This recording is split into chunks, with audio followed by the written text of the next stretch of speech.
The LiLoHia Project is sponsored and brought to you by drlaura.live. With her, FruxTM, Music and Play, George Canyon, Krista Hermanson, and Terry McCallum. Original art and motion graphics by Malcom Carter, Chronos Global Media.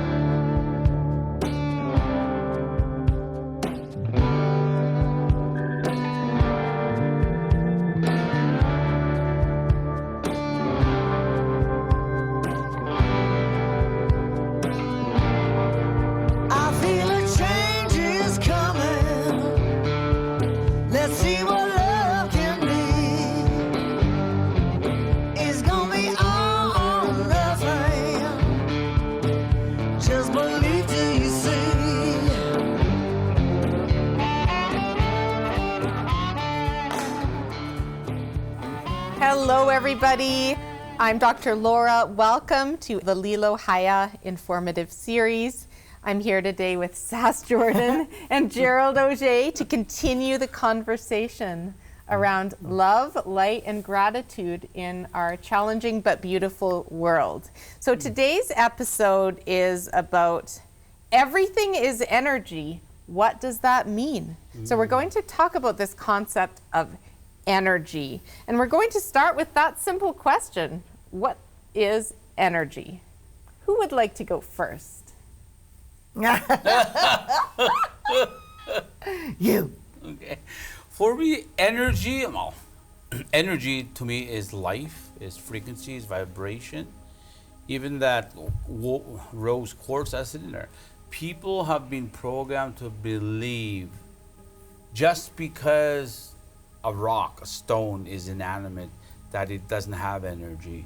But everything that's being created in the world was created by Creator. And all of Creator's creation has energy.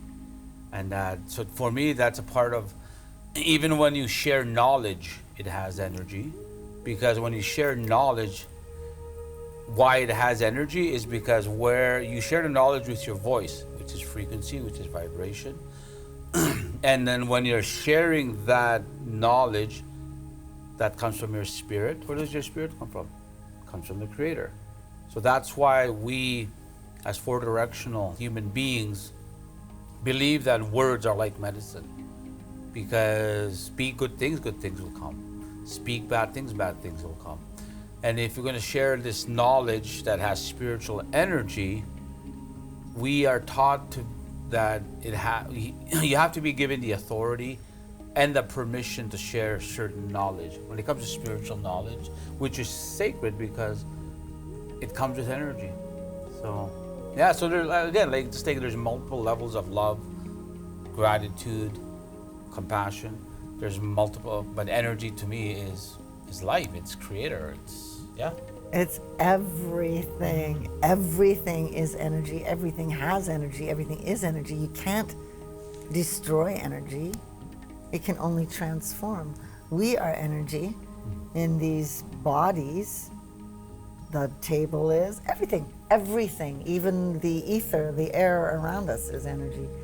So when we say working with energy, it means working with the stuff of creation. And we are the stuff of creation, right? And it's how we use the different forms of energy, or how we create different forms of energy. This is solidified energy, this, in the density that we are in. How weird is it that we're like mostly water? Humans are made mostly of water. Well, see, that's the beautiful thing about how we follow that. When you talk about energy, there's energy. When you talk about light and LiLoHia, light is energy. Light and it's light. And information. But then there's also dark energy in the world. It comes down to what our brother George had been saying about free will. We all have been given the gift of free will by our Creator. We are free to make choices, but we're not free from the consequences. If you do good things will come. If you do bad things will come. But when it comes down to how you honor that free will, it's going to determine what energy is going to be drawn to you. It's called, well, the world knows it as karma, we know it as natural law. Natural law is good and bad. Natural law is what goes up must come down. Where there's light, there's dark. Where there's hot, there's cold. Where there's night, there's day. That's all energy. Because like my sister said, because we are all fractals of Creator. We are creators in our own way in terms of the world we create based on what energy we put out there. So this world is troubled right now with the war and polarization and being on the heels of this pandemic and the havoc that it caused. And I think people are living in a state of, well, a lot of people are living in a state of fear. So where does the energy of fear fit into this? The energy of fear fear like is an energy itself, and that. But what does fear do to you? It contracts, and you go within yourself, and then your subconscious will get triggered if you're not consciously aware. Then your subconscious will react. I know they say like your subconscious is where if you get attacked or feel threatened, it's like when the person gets a sore back, their spine will contract like that to protect their back. And but just like our subconsciousness will start contracting when we feel threatened, and that because we don't understand the threat that's happening, right? Me, when I used to think the same way when I wasn't living in balance emotionally, mentally, physically, spiritually, I would make choices that I knew were not going to have a good end. But I did it anyway because I didn't know what I didn't know now, right? So now I know because I'm consciously aware. I'm consciously aware because I understand the power of energy, that what I put out there is what I'll get back, which is energy. Same time, right? So, and that's life. It's like if you do good things will come to you. If you do bad things, then bad things will happen. Because the elders say, "Uti ni ganda get skin gone." If you keep doing these bad things to yourself, to the people, to the world, you're going to drop everything in the future. But if you do good things, then you're stacking these good things for yourself in the future. Then you've earned that goodness, that good energy. Oh, this is so interesting because here's another idea. Future. There is no future. It's only now. And there's no past, it's only now. The rest of it's an idea. Again, it's a thought, an idea, a concept, because you can only ever be now, which is a freaky idea. When you first get it, you're like, what? Wait, what? Eckhart Tolle talks about it all the time. Like attracts like. That's what my brother means. I feel that's what you mean when you say if you do good things will come. If you do bad things, like attracts like. Now, if you have a chronic state of fear, which a lot of us do, and this can come from our family of origin, like what happened when we were, the traumas that we had. It can also come from what we are observing outside of ourselves at this moment in time. Is the question I always ask myself, is that thing actually affecting my now moment here? Or am I watching it on a little box or reading it on a little page and allowing the idea of that to destroy my now right here, that I'm in? Drop that stuff. That's a huge suggestion. Don't watch the news. Don't pay attention to it. Can you help it right now? Can you help those people right now? No. So are you going to destroy yourself? Which is the only thing that can ever help them eventually, if that's ever the case, No, so again, the more your energy is centered, calm, peaceful, that emits out of you and affects everything around you. Animals will respond, other humans will respond. It's the most fascinating thing. Fear is a program as well as something that was given to us, I assume, by Creator, as a way to help us navigate this physical state that we find ourselves in. If you're afraid of the fire, you're not going to burn yourself. That's excellent fear. well placed. But when you're afraid of something that hasn't happened, or might happen, or couldn't, or happened before, there's no base to it. And if you really start to question it, what am I really afraid of? Is it something here in this moment? Is it something I think might happen in the next moment? If so, take steps to avoid it. Other than that, It's interesting. I love what you said, because when you say about fear and faith, if you're scared of if you don't want to get burned by the fire, you're not going to go there, because that's a healthy fear. But I remember asking Creator in October of 2021, I think it was, October 2020, when fear was enveloping the world because of COVID. And I asked Creator, okay, what's with this fear? Why are these people so afraid of this virus? Creator came back and said, it's not the virus they're afraid of. It's their own mortality. Because they're realizing they don't know what's on the other side. They don't know what's behind the veil. And they're realizing that if this virus becomes a part of it, it could take their life. But they're realizing, I don't know what's on the other side. I don't know if there's a God, if there's Buddha, if there's Allah, if Yeshua, if there's Jesus, whoever. They don't, because the world has forgotten energy. Like my sister says, everything is energy. But you talk to some human beings, say, what is energy to you? Well, that's the energy that heats my house. it's this drink. Yeah, they don't understand that, because there's different levels of energy, right? So different interpretations of energy. But for me, when I look at energy, to me, energy is Creator, because Creator created everything, is all of creation, right? And it all comes with an energy. So. And metaphysics is something that plays into this. And I heard you mention that earlier in a conversation, Sass. So do you have anything to say about metaphysics and how that plays in? It's, to me, I could be wrong. I often am. But metaphysics is like the science of spirituality. Spirituality is science at a much higher level, much higher frequency. Yep. Physics is what we're dealing with in the physical world, physics of it. But then you start getting into quantum physics, which is everything's happening at the same time in the same place. What? Yeah. Back to the now, right? Yeah. Quantum physics. If I take a little cell off of your body and I put it 10,000 miles away and do something to it, a hair, like burn it or something, the rest of your body 10,000 miles away reacts. Not that you would necessarily feel it, but if you have your hooked up to an electroencephalogram, then you can find out, because it will actually register on it. Plants. What?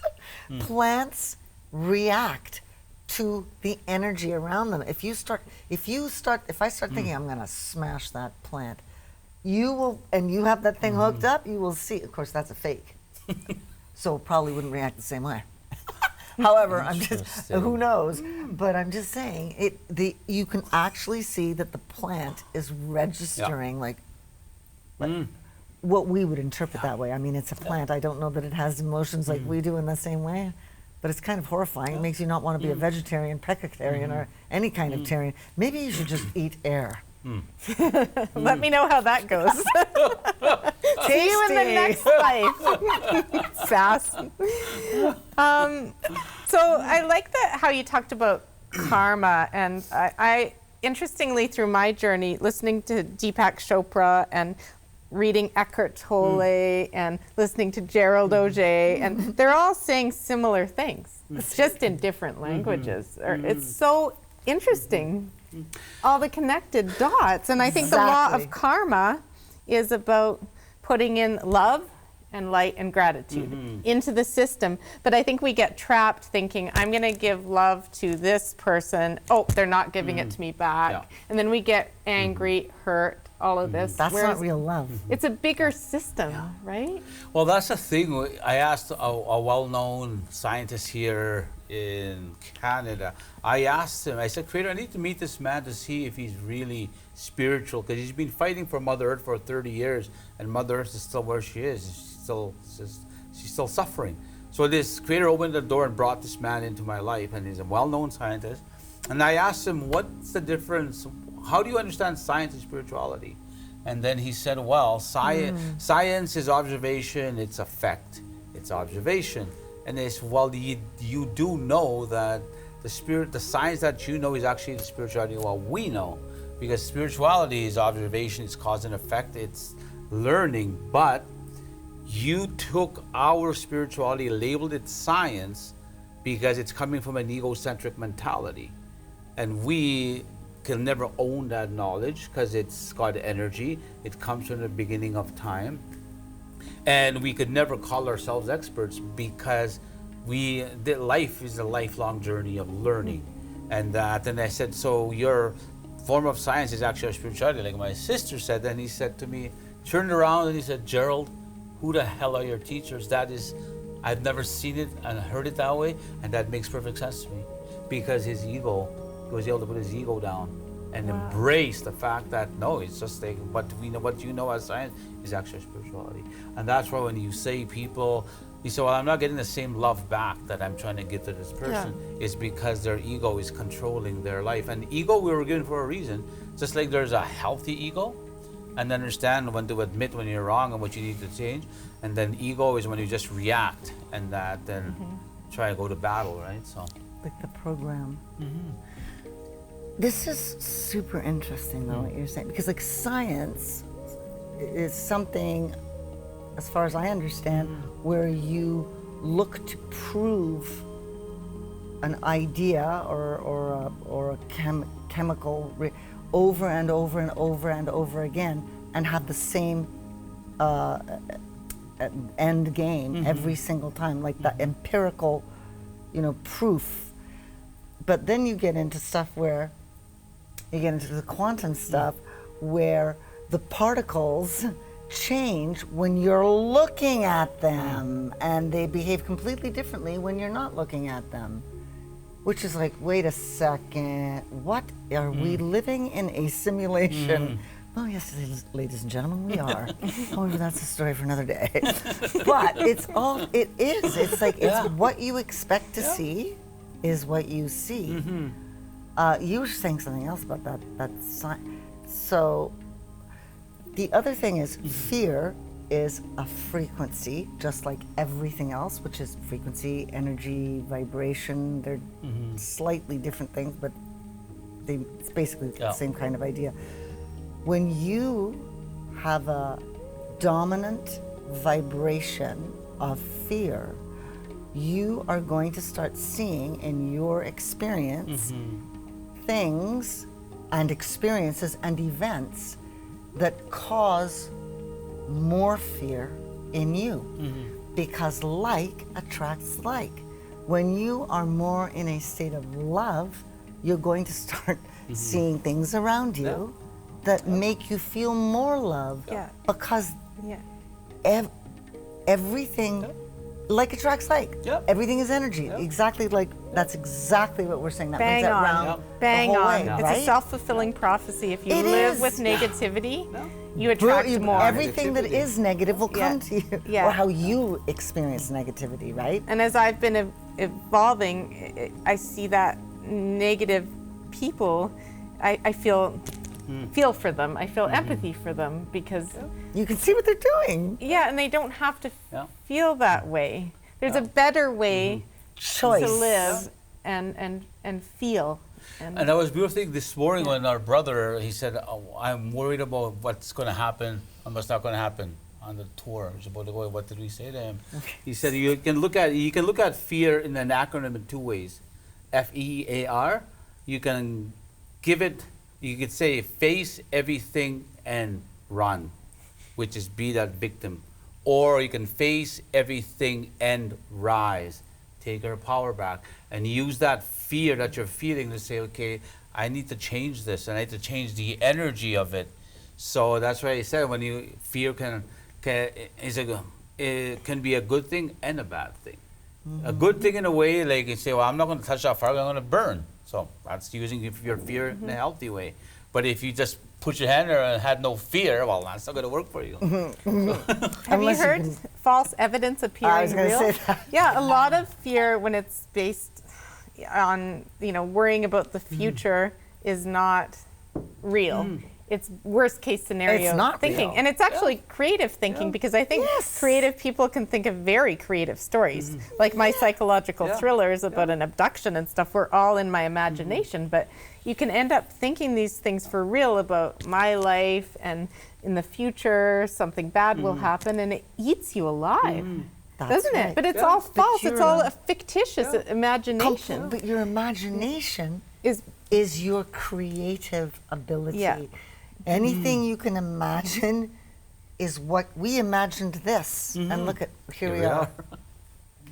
That's true. So your imagination is the greatest gift you were ever given.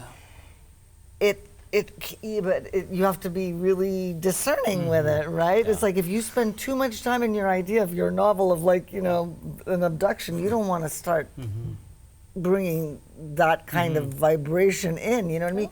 You're telling the story, beautiful from the, but it's like, it's the greatest thing you could possibly have. Yeah, and that was a positive. I found that writing that book was fun and cathartic. engaging. But people who put a lot of worry out there, and I've noticed a trend as a psychologist for 20 years, is people who are bright and creative thinkers and bright and smart, and they tend to be more likely to suffer from anxiety. Because their brain is go, go, go, go, right? Yeah. And the thoughts are firing, and the stories are fast-moving. Fast-moving stories. And usually connected to roots of trauma in your past. So then you bring all that into the now, and here you are with this huge problem that you never had. It's interesting what you just said, though, about it was fun and entertaining to write it. Oh, yeah. That makes complete sense. So what you're saying right there is that you're saying you were not attached to it as an emotional. You were like creating a movie. It was like creating a movie in your head and writing it as the story, right? It's like writing songs, same thing. That's beautiful of what you just, when we were having lunch, I was thinking about the series and where it's going to go, where is it not going to go, and I said to myself, Gerald, it's not up to you, it's up to the creator. Just don't put any expectations on where the series is going to go, because if you do, then you're allowing fear into the door. And I said, you know what, creator, I'll do it. If it goes, awesome. If it doesn't go, that's awesome as well. It doesn't matter, because I was living in a moment today when we were having lunch.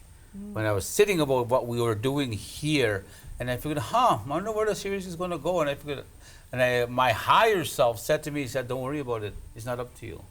Because I look at life from a spiritual lens. If I was looking at it from a scientific lens, then I would probably have elements of fear, because that fear is ego-based. Yeah. And so I said, I don't have time to live in fear.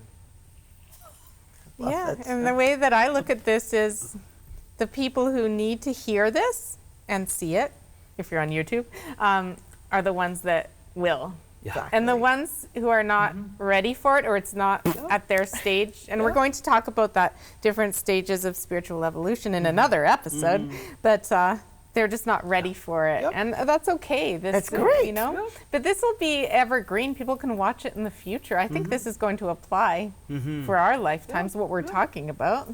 Because the knowledge is what we're talking about comes from the beginning of time. We're just learning to live in the moment with it and just have fun doing it at the same time, because there's going to come a day where we'll go on our spirit journey back home to the creator spirit world. And the 6 years has taught me, one of the greatest things it's taught me is that this physical walk is but the blip on the timeline of eternity. 50 years from now, 1,000 years from now, it's like, wow, it'll be in a different plane. So why should I worry about what's going to happen and not happen with the series? Because I'm going to live in the moment right now. So it'll be amazing. So live now, have fun. So we're going to end on the note of what's one way to harness positive energy, just one thing that people can do to harness the love, light, and gratitude. One thing. Wow, I love it. What? Go ahead. Yeah. Go ahead. Love, light, higher. Say that. Love, light, higher. LiLoHia. That's it. LiLoHia energy. And I love her for that, because she said we should take the water when you drink and say LiLoHia. Give it that beautiful energy. When we eat food, say LiLoHia, because you're giving love, light, and gratitude for it. That's it. But you have to do it with intent. You can't just go LiLoHia. Yeah. Yeah. I love Then, you. know, Yeah. Love you. I love you. Yeah, Yep. I love you too. that's true.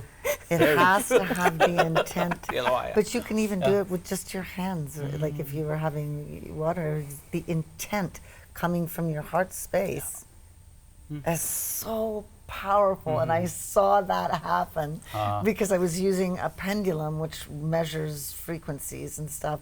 And I saw it happen with a glass of water, 2 glasses of water, because I wanted to test it. I was being empirical scientist. So I had to test what is it, well, how does this water test? And how does this water test? It was the same. So then I put the love and the light through my hands, just intention, just thinking that into the water.